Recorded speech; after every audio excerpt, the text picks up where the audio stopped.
Are you holding on to anger and resentment that's keeping you from true happiness?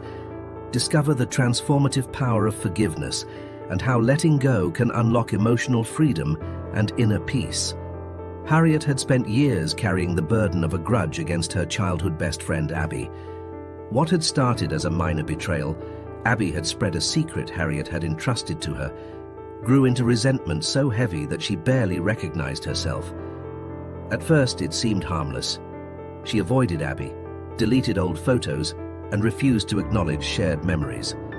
But as time passed, that lingering anger bled into every aspect of her life. It wasn't just about the betrayal anymore. It became a weight she carried every day, coloring her interactions and poisoning her thoughts. She found herself quick to snap at loved ones, struggling with restless nights where bitterness gnawed at her mind. The resentment had dug itself so deep into her psyche that even moments meant for joy were tainted by its presence. Her relationships suffered, not just with Abby, but with others too. The weight of resentment turned into chronic stress, affecting her health and overall well-being. One day, while scrolling mindlessly on her phone, Haryet stumbled upon an article about the psychological and physiological effects of holding on to anger. She was shocked to learn that resentment could increase cortisol levels, leading to chronic stress, fatigue, and even heart problems. She had always thought of grudges as emotional burdens, but now she realized they could manifest physically too.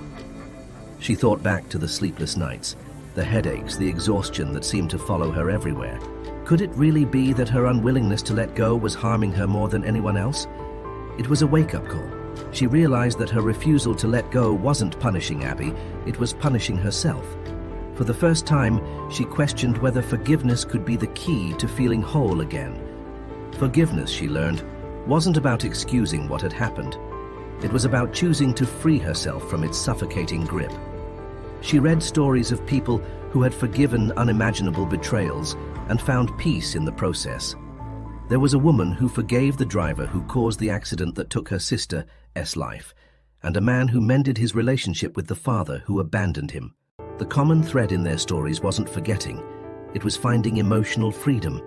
Haryet thought about what life could be like if she let go, if she reclaimed the space in her heart that anger had occupied. Taking that first step wasn't easy. She started by acknowledging her hurt, admitting to herself that Abby's betrayal had wounded her deeply. Instead of suppressing her feelings, she journaled about them, putting words to the pain that had long festered. She wrote about the moment the trust shattered, about the ways it had changed her, about the loneliness that had come with cutting Abby out of her life. Seeing it all laid out on paper made it real, and for the first time, she allowed herself to grieve, not just for the friendship she lost, but for the years of peace she had sacrificed by clinging to her resentment. Next, she worked on shifting her perspective.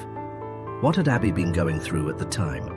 Had it been an impulsive mistake rather than a malicious act? Could she have been struggling in ways Haryet hadn't seen? With effort, Haryet embraced compassion, not just for Abby, but for herself. She knew she could make a choice, cling to resentment, or take the first steps toward healing. She tried mindfulness exercises and guided forgiveness meditations. At first, it felt forced. How could a few deep breaths and quiet reflection undo years of pain?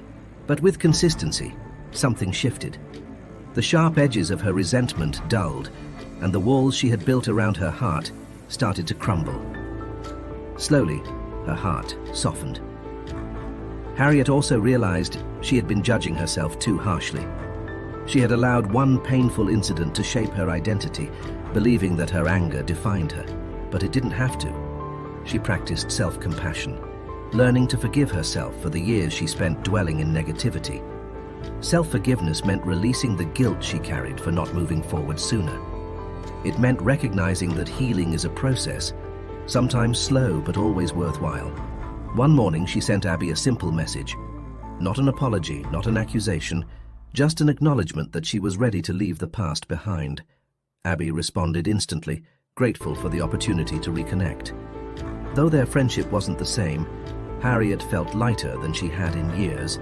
Forgiveness had given her back the peace she had lost. Her relationships improved, her mind felt clearer, and most importantly, she was no longer living in the shadow of an old wound. Forgiveness, Haryet realized, was never about forgetting. It was about freeing herself from a past that no longer needed to define her. It was about choosing peace, about reclaiming joy.